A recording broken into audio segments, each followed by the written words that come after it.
Kejaksaan Agung menyita uang senilai 2 miliar rupiah seusai menggeledah rumah milik Direktur Utama Sritex Iwan Kurniawan Lukminto, IKL. Penggeledahan itu dilakukan di rumah IKL di Solo, Jawa Tengah pada Senin, 30 Juni 2025. Uang berjumlah fantastis itu disimpan Iwan dalam kantong plastik bergambar Mickey Mouse. Uang tunai tersebut tampak masih disegel dan dipisah menjadi dua bagian, yakni pecahan tunai Rp100.000 yang masing-masing bernilai 1 miliar rupiah. Diketahui kedua bagian uang itu terdapat tulisan PT Bank Sentral Asia, TBK Cabang Solo. Keterangan waktu pada kedua bundel ini berbeda, yakni, satu bundel tertanggal 20 Maret 2024, sementara satunya lagi tertanggal 13 Mei 2024.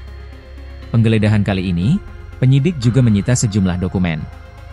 Namun, hingga berita ini diturunkan penyidik belum membeberkan dokumen apa yang dibawa. Sebagai informasi, penyidik Kejagung juga menggeledah rumah dua orang staf Sritex. Pada hari yang sama, Kejagung menggeledah rumah ex-direktur keuangan Sritex berinisial AMS. Lalu menggeledah rumah manajer Treasury Sritex, CMS.